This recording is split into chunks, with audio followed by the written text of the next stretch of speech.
Hello' guys CBK studio' চেনেলটোলৈ সকলোকে স্বাগতম জনাইছোঁ। আপোনালোকেও যদি গ্ৰেড 3 গ্ৰেড 4 এক্সাম বা আছাম পুলিচ হওক বা SSCকে ধৰি বিভিন্ন পদৰ বাবে প্ৰিপাৰেশ্যন কৰি আছে, তেনেহ'লে মই আজি আপোনালোকৰ ওচৰত সাধাৰণ জ্ঞানৰ মোষ্ট ইম্পৰ্টেণ্ট ভিডিঅ' এটা লৈ আহিছোঁ। ভিডিঅ'টো বেছি দীঘলীয়া নহয়, প্লিজ স্কিপ নকৰাকৈ চাব। আপোনালোকে সাধাৰণ জ্ঞানৰ ভিডিঅ' আনক কৈ আছিলে, মই আজি আপোনালোকৰ বাবে টপ 20 কুৱেশ্যন লৈ আনিছোঁ। আপোনালোকে তাৰ পৰা কিমান পাৰে আপোনালোকে মোক কমেণ্ট বক্সত কমেণ্ট কৰিব, আপোনালোকে কেইটা পাৰিছে। মই আপোনালোকৰ বাবে আজি 20টা কুৱেশ্যন লৈ আহিছোঁ। আপোনালোকে 20ৰ ভিতৰত কিমান পায় সেইটো কমেণ্ট কৰিব বা কেইটা পাৰিছে আপোনালোকে সেইটো কমেণ্ট কৰিব। তেনেহ'লে বেছি দেৰি নকৰোঁ, ফাৰ্ষ্ট কুৱেশ্যনটোলৈ আগবাঢ়িছোঁ। ফাৰ্ষ্ট কুৱেশ্যনটোলৈ আহিছোঁ গাইজ। আপোনালোকে ফাৰ্ষ্ট কুৱেশ্যনটো ভালদৰে মন কৰক আৰু নোট কৰি যাব। ইয়াতে আপোনালোকে ফাৰ্ষ্ট কুৱেশ্যনটো চাওক যে শ্ৰীমন্ত শংকৰদেৱে কেইখন অংকীয়া নাট লিখিছিল। বহুতে ইম্পৰ্টেণ্ট কুৱেশ্যন আৰু খুব ধুনীয়া কুৱেশ্যন, আপোনালোকে ভালদৰে নোট কৰি লওক। 1 নম্বৰ অপশ্যনত আছে চাওক আপোনালোকে 6খন, 2 নম্বৰ অপশ্যনত আছে 5খন, 3 নম্বৰ অপশ্যনত আছে 7খন আৰু 4 নম্বৰ অপশ্যনত আছে 4খন। ইয়াৰে ভিতৰত শুদ্ধ এনচাৰটো হৈ যাব আমাৰ অপশ্যন নম্বৰ 1টো হৈ যাব 6খন। শ্ৰীমন্ত শংকৰদেৱে 6খন অংকীয়া নাট লিখিছিল। তেনেহ'লে আমি 2 নম্বৰ কুৱেশ্যনটোলৈ আগবাঢ়িছোঁ।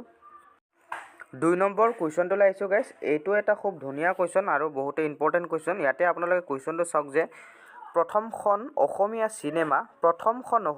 চিনেমা জয়মতী নিৰ্মাণ কৰিবলৈ কোনে আগবাঢ়ি আহিছিল। আপোনালোকে অপশ্যনবোৰ চাই ল'ব পাৰে। 1 নম্বৰ অপশ্যনত আছে বিষ্ণুপ্ৰসাদ ৰাভা, 2 নম্বৰ অপশ্যনত আছে জ্যোতিপ্ৰসাদ আগৰৱালা, 3 নম্বৰ অপশ্যনত আছে ফণী শৰ্মা আৰু 4 নম্বৰ অপশ্যনত আছে এটাও নহয়। ইয়াৰে ভিতৰত শুদ্ধ এনচাৰটো হৈ যাব আমাৰ অপশ্যন নম্বৰ 2টো জ্যোতিপ্ৰসাদ আগৰৱালা। জ্যোতিপ্ৰসাদ আগৰৱালাই প্ৰথমখন অসমীয়া চিনেমা জয়মতী নিৰ্মাণ কৰিবলৈ আগবাঢ়ি আহিছিল। আৰু মই কৈ দিয়াৰ আগতে এনচাৰবোৰ যদি আপোনালোকে গম পাই গৈছে বা পাৰিছে, তেনেহ'লে প্লিজ কমেণ্ট বক্সত কমেণ্ট কৰি দিব আপোনালোকে কিমানটা পাৰিছে। তেনেহ'লে আমি 3 নম্বৰ কুৱেশ্যনটোলৈ আগবাঢ়িছোঁ। 3 নম্বৰ কুৱেশ্যনটোলৈ আহিছোঁ। আপোনালোকে 3 নম্বৰ কুৱেশ্যনটো মন কৰিব যে ইয়াতে কুৱেশ্যনটো দিছে যে অসম সাহিত্য সভাৰ প্ৰতীকটো কোনে আঁকিছিল। বহুতেই ধুনীয়া কুৱেশ্যন আৰু খুব ইম্পৰ্টেণ্ট কুৱেশ্যন। অসম বিধানসভাৰ বিষয়ে আপোনালোকে কুৱেশ্যনবোৰ চাব যে অসম সাহিত্য সভাৰ প্ৰতীকটো কোনে আঁকিছিল। অপশ্যনবোৰ আপোনালোকে চাই ল'ব পাৰে। 1 নম্বৰত আছে যুগল দাস, 2 নম্বৰত আছে মঘাই ওঝা, 3 নম্বৰ অপশ্যনত আছে বিষ্ণুপ্ৰসাদ ৰাভা আৰু 4 নম্বৰ অপশ্যনত আছে এটাও নহয়। ইয়াৰে ভিতৰত শুদ্ধ এনচাৰটো হ'ব অপশ্যন নম্বৰ 1টো যুগল দাসে। অসম সাহিত্য সভাৰ প্ৰতীকটো যুগল দাসে আঁকিছিল। আৰু অসম সাহিত্য সভা কেতিয়া গঠন হৈছিল ক'লে আপোনালোকে সেইটোও মন কৰিব, 1917 চনত। 1917 চনত অসম সাহিত্য সভা গঠন হৈছিল। তেনেহ'লে আমি 3 নম্বৰ গ'ল, এবাৰ 4 নম্বৰ কুৱেশ্যনটোলৈ আহিছোঁ। 4 নম্বৰ কুৱেশ্যনটোলৈ আহিছোঁ। এইটো এটা বহুতেই ধুনীয়া কুৱেশ্যন। ইয়াতে আপোনালোকে চাই লওক যে কুৱেশ্যনটো কাৰেঙৰ লিগিৰি নামৰ নাটকখনৰ লেখক কোন। কাৰেঙৰ লিগিৰি নাটকখনৰ লেখক কোন। 1 নম্বৰ অপশ্যনত আছে বসন্ত শইকীয়া, 2 নম্বৰ অপশ্যনত আছে জ্যোতিপ্ৰসাদ আগৰৱালা, 3 নম্বৰ অপশ্যনত আছে এটাও নহয়, 4 নম্বৰ অপশ্যনত আছে বিষ্ণুপ্ৰসাদ ৰাভা। ইয়াৰে ভিতৰত শুদ্ধ এনচাৰটো হৈ যাব আমাৰ অপশ্যন নম্বৰ 2টো জ্যোতিপ্ৰসাদ আগৰৱালা। কাৰেঙৰ লিগিৰি নামৰ নাটকখনৰ লেখক হৈছে জ্যোতিপ্ৰসাদ আগৰৱালা। আৰু আপোনালোকে যদি ৰিজনিঙৰ ভিডিঅ' লাগে তেনেহ'লে ডিছক্ৰিপশ্যনত মই চেনেল এটাৰ লিংক দি থৈ দিম, আপোনালোকে তাতে গৈ কিনি চাব পাৰিব। মোৰ নতুন চেনেল, তাতে মই ৰিজনিঙৰ ভিডিঅ'বোৰ এৰিম। এতিয়া মই ইয়াতে এইটো চেনেলত জিকে এৰিম কেইদিনমান, তাৰপিছতে সেইটো চেনেলত মই ৰিজনিং আৰু মেথছ এৰি থাকিম, বুজিছেনে। যোনে ৰিজনিং আৰু মেথছ শিকিম বুলি ভাবিছে মোৰ নতুন চেনেলটোত গৈ কিনি ছাবস্ক্ৰাইব কৰি ল'ব, ডিছক্ৰিপশ্যনত লিংকটো দি থৈ দিম। তেনেহ'লে আমাৰ 4 নম্বৰ গ'ল। 5 নম্বৰ কুৱেশ্যনটোলৈ আহিছোঁ। 5 নম্বৰ কুৱেশ্যনটোলৈ আহিছোঁ। খুব ধুনীয়া কুৱেশ্যন, এইটো কমন কুৱেশ্যন। গ্ৰেড 3 লেভেলত যোৱা বছৰ এডিআৰিত আহিছিলে যে ৰীতা চৌধুৰীয়ে কোনখন কিতাপৰ বাবে সাহিত্য অকাডেমী বঁটা লাভ কৰিছিল। আকৌ এবাৰ কৈ দিছোঁ, ৰীতা চৌধুৰীয়ে কোনখন কিতাপৰ বাবে সাহিত্য অকাডেমী বঁটা লাভ কৰিছিল। অপশ্যনবোৰ চাই লওক। 1 নম্বৰ অপশ্যনত আছে দেও লাংখুই, 2 নম্বৰ অপশ্যনত আছে এইটো মাকাম, কি হয় গাইজ মাকাম, আৰু 3 নম্বৰ অপশ্যনত আছে অবিৰত যাত্ৰা আৰু 3 নম্বৰ অপশ্যনত আছে এটাও নহয়। ইয়াৰে ভিতৰত শুদ্ধ এনচাৰটো হৈ যাব আমাৰ অপশ্যন নম্বৰ 1টো দেও লাংখুই, বুজিছেনে। ৰীতা চৌধুৰীয়ে দেও লাংখুই কিতাপৰ বাবে সাহিত্য অকাডেমী বঁটা লাভ কৰিছিল। খুব ধুনীয়া কুৱেশ্যন। আপোনালোকে প্ৰিভিয়াছ ইয়েৰৰ কুৱেশ্যন পেপাৰবোৰ চালে আৰু মোৰ ভিডিঅ'বোৰ চাব, আগৰ ভিডিঅ'বোৰ বহুতেই কমন মই দি দিওঁ, বুজিছেনে। তেনেহ'লে আমাৰ 6 নম্বৰ কুৱেশ্যনটোলৈ আগবাঢ়িছোঁ। 6 নম্বৰ কুৱেশ্যনটোলৈ আহিছোঁ। এইটো এটা খুব ধুনীয়া কুৱেশ্যন, আপোনালোকে ভালদৰে নোট কৰি ল'ব যে ইয়াতে কুৱেশ্যনটো চাওক আপোনালোকে অসম সাহিত্য সভাৰ শতবাৰ্ষিকী আকৌ এবাৰ কৈ দিছোঁ যে অসম সাহিত্য সভাৰ শতবাৰ্ষিকী উদযাপন ক'ত অনুষ্ঠিত হৈছিল অসম সাহিত্য সভা এইটো আপোনালোকে ভালদৰে মুখস্থ কৰি থৈ দিব যে অসম সাহিত্য সভা 1917 চনত গঠন হৈছিল আৰু অসম সাহিত্য সভাৰ বিষয়ে আপোনালোকে যিমানবোৰ কুৱেশ্যন আছে চববোৰ চাই ল'ব কাৰণ দুটা বা তিনিটা তাৰ বিষয়ে কুৱেশ্যন আহে ইয়াতে আমাক কুৱেশ্যনটো সুধিছে যে অসম সাহিত্য সভাৰ শতবাৰ্ষিকী উদযাপন ক'ত অনুষ্ঠিত হৈছিল আপোনালোকে অপশ্যনবোৰ চাই লওক 1 নম্বৰ অপশ্যনত আছে শিৱসাগৰ আৰু 2 নম্বৰ অপশ্যনত আছে যোৰহাট 3 নম্বৰ অপশ্যনত আছে লখিমপুৰ আৰু 4 নম্বৰ অপশ্যনত আছে তেজপুৰ ইয়াৰে ভিতৰত আমাৰ শুদ্ধ এনচাৰটো হৈ যাব আমাৰ অপশ্যন নম্বৰ 1 টো শিৱসাগৰ অসম সাহিত্য সভাৰ শতবাৰ্ষিকী উদযাপন শিৱসাগৰত অনুষ্ঠিত হৈছিল আমাৰ 6 নম্বৰ গ'ল এবাৰ 7 নম্বৰ কুৱেশ্যনটোলৈ আহিছোঁ 7 নম্বৰ কুৱেশ্যনটোলৈ আহিছোঁ গাইজ এইটো এটা বহুতেই ইম্পৰ্টেণ্ট কাৰণ অসম সাহিত্য সভাৰ বিষয়ে আপোনালোকে কুৱেশ্যনবোৰ চাব প্ৰিভিয়াছ ইয়েৰৰ কুৱেশ্যন পেপাৰবোৰ চাব আৰু মোৰ ভিডিঅ'বোৰ চাব জিকেৰ ভিডিঅ'বোৰ তাতে বহুতকেইটা কমন মই দি দিওঁ আৰু মই ডিলিটহে কৰি দিলোঁ আধা ভিডিঅ' ইয়াতে চাব কুৱেশ্যনটো আপোনালোকে ভালদৰে মন দিয়ক আৰু নোট কৰি যাওক যে ইয়াতে সুধিছে যে আমাক অসম সাহিত্য সভাৰ আদৰণি গীতটি কোনে লিখিছিল 1 নম্বৰ অপশ্যনত আছে মিত্ৰদেৱ মহন্ত 2 নম্বৰৰ অপশ্যনত আছে সুবোধ মহন্ত 3 নম্বৰ অপশ্যনত আছে বিষ্ণু ৰাভা বিষ্ণুপ্ৰসাদ ৰাভা 4 নম্বৰ অপশ্যনত আছে ৰীতা চৌধুৰী ইয়াৰে ভিতৰত আমাৰ শুদ্ধ এনচাৰটো হৈ যাব আমাৰ অপশ্যন নম্বৰ 1 টো মিত্ৰদেৱ মহন্ত অসম সাহিত্য সভাৰ আদৰণি গীতটি মিত্ৰদেৱ মহন্তই লিখিছিল আৰু অসম সাহিত্য সভাৰ প্ৰতীকটো যুগল দাসে আমাৰ কি কৰিছিলে যুগল দাসে আঁকিছিল সেইটো আপোনালোকে মুখস্থ কৰি ল'ব তেনেহ'লে 8 নম্বৰ গ'ল 7 নম্বৰ গ'ল এবাৰ আমি 8 নম্বৰ কুৱেশ্যনটোলৈ আহিছোঁ 8 নম্বৰ কুৱেশ্যনটোলৈ আহিছোঁ গাইজ এইটো এটা বহুতেই ইম্পৰ্টেণ্ট কুৱেশ্যন যে আমাক সুধিছে যে কুৱেশ্যনটো অসম সাহিত্য সভাৰ বিষয়ে আৰু মই এই অসম সাহিত্য সভা আপোনালোকে এইটো 100% আহিব ইয়াৰ বিষয়ে কুৱেশ্যন আৰু বিধানসভাৰ কুৱেশ্যন সেইবোৰ আপোনালোকে মুখস্থ কৰি থৈ দিব ইয়াতে চাব আপোনালোকে অসম সাহিত্য সভা কেতিয়া প্ৰতিষ্ঠা হৈছিল আপোনালোকক কৈছিলোঁ যে মই অসম সাহিত্য সভা কেতিয়া প্ৰতিষ্ঠা হৈছিল যোনে যোনে মই এনচাৰটো কৈ দিয়াৰ আগতে পাৰিছে সিহঁতে প্লিজ কমেণ্ট কৰি দিব 1 নম্বৰ অপশ্যনত আছে 1977 চনত 1977 2 নম্বৰ অপশ্যনত আছে 1918 চনত 1918 3 নম্বৰ অপশ্যনত আছে 1917 1917 চনত 4 নম্বৰ অপশ্যনত আছে 1817 1817 চনত ইয়াৰে ভিতৰত আমাৰ শুদ্ধ এনচাৰটো হৈ যাব আমাৰ অপশ্যন নম্বৰ 3 টো 1917 চনত 1970 চনত অসম সাহিত্য সভা 1917 চনত প্ৰতিষ্ঠা হৈছিল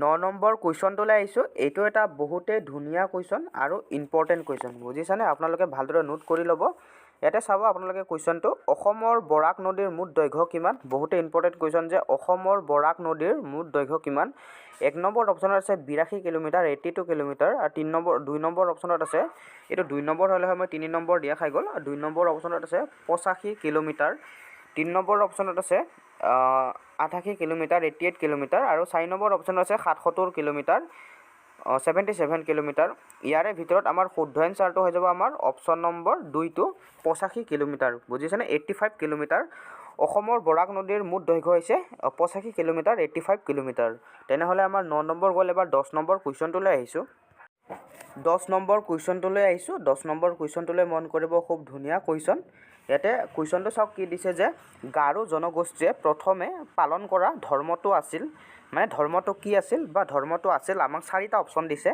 1 নম্বৰ অপশ্যনত আছে চাওক আপোনালোকে হিন্দু ধৰ্ম আৰু 2 নম্বৰ অপশ্যনত আছে খ্ৰীষ্টান ধৰ্ম আৰু 4 নম্বৰ অপশ্যনত আছে ইছলাম আৰু 3 নম্বৰ অপশ্যনত আছে ইছলাম আৰু 4 নম্বৰ অপশ্যনত আছে সাংসাৰিক ইয়াৰে ভিতৰত আমাৰ শুদ্ধ এনচাৰটো হৈ যাব আমাৰ অপশ্যন নম্বৰ 4 টো সাংসাৰিক গাৰো জনগোষ্ঠীয়ে প্ৰথমে পালন কৰা ধৰ্মটো আছিল সাংসাৰিক ধৰ্ম বহুতে ধুনীয়া কুৱেশ্যন আপোনালোকে ভালদৰে নোট কৰি ল'ব তেনেহ'লে আমাৰ 10 নম্বৰ গ'ল এবাৰ 11 নম্বৰ কুৱেশ্যনটোলৈ আহিছোঁ 11 নম্বৰ কুৱেশ্যনটোলৈ আহিছোঁ গাইজ বহুতে ধুনীয়া কুৱেশ্যন ওচৰতে অলপমান হালা হৈ আছে আপোনালোকে বেয়া নাপাব ইয়াতে চাব আপোনালোকে কাজিৰঙা ৰাষ্ট্ৰীয়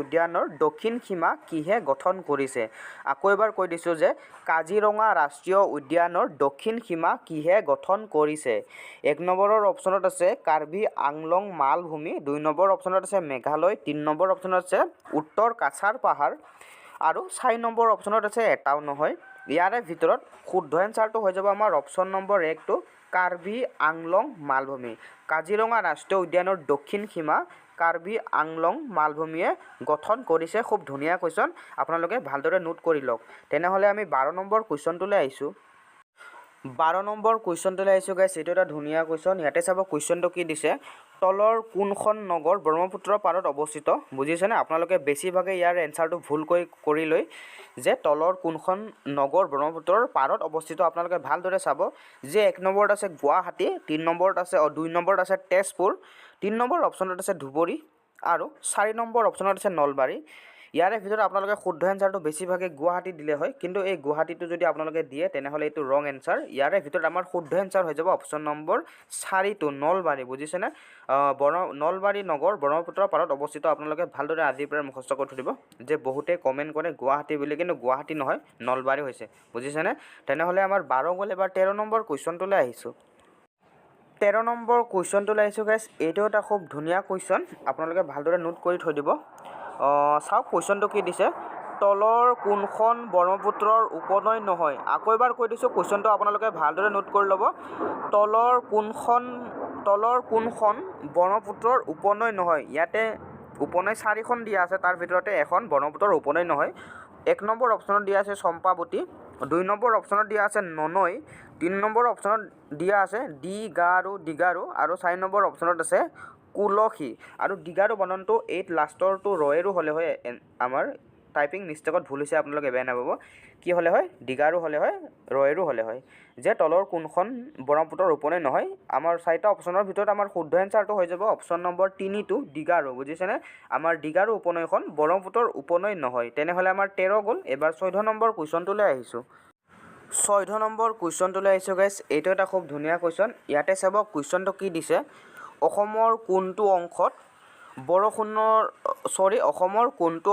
বৰষুণ অতি কম হয় 1 নম্বৰত আছে লামডিং আৰু আমাৰ 2 নম্বৰ অপশ্যনত আছে তিনিচুকীয়া আৰু 3 নম্বৰ অপশ্যনত আছে মৰিগাঁও আৰু 4 নম্বৰ অপশ্যনত আছে এটাও নহয় ইয়াৰে ভিতৰত আমাৰ শুদ্ধ এনচাৰটো হৈ যাব আমাৰ অপশ্যন নম্বৰ 1টো লামডিঙত বৰষুণ অতি কম হয় অসমৰ লামডিং ঠাইত কি হয় বৰষুণ অতি কম হয় তেনেহ'লে আমি 15 নম্বৰ কুৱেশ্যনটোলৈ আগবাঢ়িছোঁ 15 নম্বৰ কুৱেশ্যনটোলৈ আহিছোঁ গাইছ এইটো এটা খুব ধুনীয়া কুৱেশ্যন আপোনালোকে নোট কৰিব যে 1656 চনত 1656 চনত কোচ ৰজা নৰনাৰায়ণে কোনটো মন্দিৰ নিৰ্মাণ কৰিছিল বুজিছেনে 1 নম্বৰত আছে কামাখ্যা 2 নম্বৰত আছে নৱগ্ৰহ আৰু 3 নম্বৰত আছে উগ্ৰ তাৰা মন্দিৰ আৰু 4 নম্বৰত আছে শুক্ৰেশ্বৰ মন্দিৰ আমাৰ ইয়াৰে ভিতৰত শুদ্ধ এনচাৰটো হৈ যাব অপশ্যন নম্বৰ 1টো কামাখ্যা মন্দিৰ যে 1656 চনত কোচ ৰজা নৰনাৰায়ণে কোনটো মন্দিৰ নিৰ্মাণ কৰিছিল কামাখ্যা মন্দিৰ আৰু আপোনালোকে বহুতে ভাবে যে কামাখ্যা মন্দিৰ নৰকাসুৰে বনাইছিলে সেইটো আপোনালোকে জানে কিন্তু ইয়াতে আমাক চনটো চাওক আপোনালোকে 1656 চনত বুলি কৈছে সেই চনত কামাখ্যা মন্দিৰটো নৰনাৰায়ণে নিৰ্মাণ কৰিছিল তেনেহ'লে আমাৰ 15 গ'ল এবাৰ 16 নম্বৰ কুৱেশ্যনটোলৈ আহিছোঁ 16 নম্বৰ কুৱেশ্যনটোলৈ আহিছোঁ এইটো এটা ধুনীয়া কুৱেশ্যন ইয়াতে আপোনালোকে কুৱেশ্যনটো চাওক যে জ্যোতি চিত্ৰবন বুজিছেনে জ্যোতি চিত্ৰবন কোন চনত প্ৰতিষ্ঠা হৈছিল 1 নম্বৰ অপশ্যনত আছে 1961 চনত 2 নম্বৰ অপশ্যনত আছে 1962 চনত 3 নম্বৰ অপশ্যনত আছে 1963 চনত আৰু 4 নম্বৰ অপশ্যনত আছে 1964 চনত ইয়াৰে ভিতৰত আমাৰ শুদ্ধ এনচাৰটো হৈ যাব আমাৰ অপশ্যন নম্বৰ 1টো 1961 চনত 1961 চনত জ্যোতি চিত্ৰবন প্ৰতিষ্ঠা হৈছিল আপোনালোকে ভালদৰে নোট কৰিব আৰু যদি মই কোৱাৰ আগতে পাৰিছে তেনেহ'লেতো কমেণ্ট কৰিব আপোনালোকে কেইটা এনচাৰ পাৰিছে আমাৰ 16 গ'ল এবাৰ 17 নম্বৰ কুৱেশ্যনটোলৈ আহিছোঁ 17 নম্বৰ কুৱেশ্যনটোলৈ আহিছোঁ ইয়াতে আপোনালোকে কুৱেশ্যনটো চাওক কি দিছে যে মেঘালয় চৰকাৰে কোনটো বছৰত খ্ৰীষ্ট ধৰ্মক মেঘালয় ৰাইজৰ ধৰ্ম হিচাপে ঘোষণা কৰিছিল 1 নম্বৰ অপশ্যনটো চাওক আপোনালোকে 1 নম্বৰ অপশ্যনত দিয়া আছে 2008 চনত আৰু 2 নম্বৰ অপশ্যনত দিয়া আছে 2009 চনত 3 নম্বৰ অপশ্যনত দিয়া আছে 2007 চনত আৰু 4 নম্বৰ অপশ্যনত দিয়া আছে 2010 চনত ইয়াৰে ভিতৰত আমাৰ শুদ্ধ এনচাৰটো হৈ যাব আমাৰ অপশ্যন নম্বৰ 4টো 2010 চনত বুজিছেনে মেঘালয় চৰকাৰে খ্ৰীষ্ট ধৰ্মক মেঘালয় ৰাইজৰ ধৰ্ম হিচাপে 2010 চনত ঘোষণা কৰিছিল তেনেহ'লে আমি 18 নম্বৰ কুৱেশ্যনটোলৈ আহিছোঁ 18 নম্বৰ কুৱেশ্যনটোলৈ মন কৰিব ইয়াতে কুৱেশ্যনটো কি সুধিছে আমাক যে ব্ৰিটিছে কিমান চনত অসম প্ৰাথমিক আইন প্ৰণয়ন কৰিছিল খুব ধুনীয়া কুৱেশ্যন ব্ৰিটিছে কিমান চনত অসম প্ৰাথমিক আইন প্ৰণয়ন কৰিছিল অপশ্যনবোৰ আপোনালোকে চাই লওক 1 নম্বৰ অপশ্যনত দিয়া আছে 1915 চনত 2 নম্বৰ অপশ্যনত দিয়া আছে 1926 চনত 3 নম্বৰ অপশ্যনত দিয়া আছে 1974 চনত আৰু 4 নম্বৰ অপশ্যনত দিয়া আছে 1982 চনত ইংলিছবোৰো কৈ দিছোঁ। 1 নম্বৰত অপশ্যনত দিছে 1915 আৰু 2 নম্বৰত 1926, 3 নম্বৰত 1974 আৰু 4 নম্বৰত 1982। ইয়াৰে ভিতৰত আমাৰ শুদ্ধ এনচাৰটো হৈ যাব অপশ্যন নম্বৰ 2টো 1926। 1926 চনত ব্ৰিটিছে অসম প্ৰাথমিক আইন প্ৰণয়ন কৰিছিল। তেনেহ'লে আমাৰ 18 গ'ল। এবাৰ 19 নম্বৰ কুৱেশ্যনটোলৈ আহিছোঁ। 19 নম্বৰ কুৱেশ্যনটোলৈ মন কৰিব। খুব ধুনীয়া কুৱেশ্যন আৰু ইম্পৰ্টেণ্ট কুৱেশ্যন। স্বাধীনতাৰ পিছত চৰকাৰে কেতিয়া অসম বুনিয়াদী শিক্ষা আইন প্ৰণয়ন কৰিছিল? আকৌ এবাৰ কৈ দিছোঁ যে স্বাধীনতাৰ পিছত কেতিয়া অসম চৰকাৰে বুনিয়াদী শিক্ষা আইন গ্ৰহণ কৰিছিল? অপশ্যনবোৰ আপোনালোকে চাই লওক। 1 নম্বৰ অপশ্যনত 1947 চনত, এইটোতো 100% নহয়, স্বাধীনতাৰ পিছত কৈছে, বুজিছেনে? আমাৰ দেশ স্বাধীন হৈছিলে 1947 চনত, 1947 চনত। এইটো হ'ব নোৱাৰে। আপোনালোকে এনেকুৱা ধৰণৰো অপশ্যনবোৰ ভালদৰে চালে আপোনালোকে এনচাৰবোৰ ওলাব পাৰিব। 2 নম্বৰত আছে 1854 চনত, 1854 চনত। 3 নম্বৰ অপশ্যনত আছে 1957, 1957 চনত। আৰু 4 নম্বৰ অপশ্যনত আছে 1959 চনত, 1959 চনত। আমাৰ ইয়াৰে ভিতৰত শুদ্ধ এনচাৰটো হৈ যাব অপশ্যন নম্বৰ 2টো হৈ যাব যে 1854 চনত, 1854 চনত চৰকাৰে বুনিয়াদী শিক্ষা আইন গ্ৰহণ কৰিছিল। তেনেহ'লে আমাৰ 20 নম্বৰ কুৱেশ্যনটোলৈ আহিছোঁ। 20 নম্বৰ কুৱেশ্যনটোলৈ আহিছোঁ গাইছ। আৰু 20 নম্বৰ কুৱেশ্যনটো মই কৈ দিয়াৰ আগতে আপোনালোকক এটা কথা ক'ব খুজিছোঁ যে মই গ্ৰুপত কি কৰোঁ যে ৰিজনিং আৰু জিকে দি থাকোঁ। মই কৈছিলোঁ আপোনালোকক অনলি 199 পে' কৰিব লাগিব। যদি জইন হ'ম বুলি ভাবিছে তেনেহ'লে হোৱাটছআপত মেছেজ দিব পাৰে আপোনালোকে। আৰু মোৰ ডিছক্ৰিপশ্যন বক্সত দি থৈ দিয়া লিংকটোত আপোনালোকে গৈ কিনি ক্লিক কৰি ছাবস্ক্ৰাইব কৰি থৈ দিব। তাতে মই খুব ধুনীয়া ধুনীয়া ৰিজনিং দিম আৰু মেথছ দিম, বুজিছেনে? তেনেহ'লে আমি 20 নম্বৰ কুৱেশ্যনটো কি দিছে চাওঁ যে অসমীয়া ভাষাৰ আত্মজীৱনী বুলি কোনখনক কোৱা হয়? 1 নম্বৰ অপশ্যনত আছে আত্মজীৱন চৰিত, 2 নম্বৰ অপশ্যনত আছে মোৰ জীৱন সোঁৱৰণ, 3 নম্বৰ অপশ্যনত আছে আধা লেখা দস্তাবেজ, 4 নম্বৰ অপশ্যনত আছে জীৱন বৃত্ত। ইয়াৰে ভিতৰত আমাৰ শুদ্ধ এনচাৰটো হৈ যাব আমাৰ অপশ্যন নম্বৰ 2টো মোৰ জীৱন সোঁৱৰণ। আৰু কথা এটা কৈ দিব খুজিছোঁ গাইছ, আপোনালোকে জিকেবোৰ ভালদৰে নোট বনাই যাওক আৰু ভালদৰে পঢ়ি যাওক। এক্সাম পাবহি আৰু জুন জুলাই মানত। কিয়নো আপোনালোকে জিকেত যদি ক্লিয়াৰ কৰি ল'ব পাৰে তেনেহ'লে আপোনালোকে বাকীকেইটা এনেই কোৱালিফাই হৈ যাব। কিয়নো আপোনালোকে জিকে 70-80টামান কাৰেণ্ট এফেয়াৰ্ছ আৰু জিকে 70টাটো 100% আপোনালোকে পাবই। 70টাত জিকে, তাৰ পৰা আপোনালোকে 60টা পালে ধৰক, আপোনালোকে 60টা জিকেত পালে ৰিজনিং 20টা আহে ধৰক, ৰিজনিঙত 15 পালে আৰু জিকেত মেথছত 20টা আহে, তাৰ পৰা আপোনালোকে 15 পালে আৰু ইংলিছত 15 পালে। ভাবি চাওক আপোনালোকে ইপিনে 15 5 হাতে গ'লে 1 6 3 9 10 105 পাই আছে আপোনালোকে, বুজিছেনে? কিমান পাই আছে? 105 আপোনালোকৰ বহুত। আৰু এটা দুটা টোকাটো আপোনালোকৰ এনচাৰ হৈ যাব। আপোনালোকে ধৰক 110 পালে আপোনালোকে এনেই কোৱালিফাই কৰিব পাৰিব। তাৰ বাবে কৈছোঁ আপোনালোকে জিকেটো ভালদৰে পঢ়ক। জিকেটো ইম্পৰ্টেণ্ট বুলি ভাবোঁ মই। কিয়নো আপোনালোকে এটা জিকে কৰিবলৈ পঢ়োঁতে 3 ছেকেণ্ড বা 4 ছেকেণ্ড লাগে আৰু এটা ৰাইট চিন মাৰিবলৈ আপোনালোকৰ 1 ছেকেণ্ড বা 2 ছেকেণ্ড সময় লাগে। মুঠতে আপোনালোকে 1 মিনিটত 5টা 6টা জিকে কৰিব পাৰিব। মানে 70টা জিকেত আপোনালোকৰ 25 মিনিট মানে সময় লাগিব। তাৰপিছতে আপোনালোকে ৰিজনিংবোৰ কৰোঁতে আৰু মেথছবোৰ কৰোঁতে টাইম লাগে। যে এটা মেথছ কৰোঁতে কেতিয়াবা কাৰোবাৰ 2 মিনিট, কাৰোবাৰ 1 মিনিট আৰু কাৰোবাৰটো 5 মিনিটমান লাগে যায়। তাৰ বাবে আপোনালোকে জিকেবোৰ ভালদৰে পঢ়ক। জিকেত যদি আপোনালোকে পাৰি যায়, বাকীকেইটা আপোনালোকে টাইম এনেই এভেইলেবল টাইমত আপোনালোকে লাহে লাহে হ'লেও ভাবি এনচাৰ কৰিব পাৰিব। আৰু আপোনালোকে জইন হ'ম বুলি ভাবিছে যদি অনলি 199 কৈ আছোঁ মই, তাতে যিমানবোৰ গ্ৰুপত এতিয়ালৈকে জিকে দি দিলোঁ আপোনালোকক সেইবোৰ মই আকৌ দি দিম মোৰ তাত যিমানখিনি আছে। আৰু মই ৰিজনিঙৰ ক্লাছ ষ্টাৰ্ট কৰিম আৰু হোৱাটছআপ গ্ৰুপত এই কেইদিনমানৰ পিছতে মই ষ্টাৰ্ট কৰিম। আৰু যেতিয়াই আমাৰ ৰিজনিং শেষ হ'ব আকৌ আমি জিকে আহিম, আকৌ আমি ৰিজনিং কৰিম। এক্সামলৈকে আমি এনেকৈ কৰি থাকিম, চব ছাবজেক্টেই আমি পাৰিলে কৰি থাকিম, বুজিছেনে? মানে আমি এটাও বস্তু এৰি দিম লাষ্টৰলৈকে। তেনেহ'লে আজিলৈ সামৰিছোঁ। আপোনালোকে যদি মোৰ ভিডিঅ'বোৰ চাই ভিডিঅ'ৰ কুৱেশ্যনবোৰ অলপ হ'লেও আপোনালোকৰ বাবে সহায় হ'ব নিচিনা লাগিছে এক্সামৰ কাৰণে, তেনেহ'লে চেনেলটো ছাবস্ক্ৰাইব কৰি দিব আৰু এটা লাইক কৰি দিব। তেনেহ'লে লগ পাম নেক্সট ভিডিঅ'ত। আজিলৈ বাই।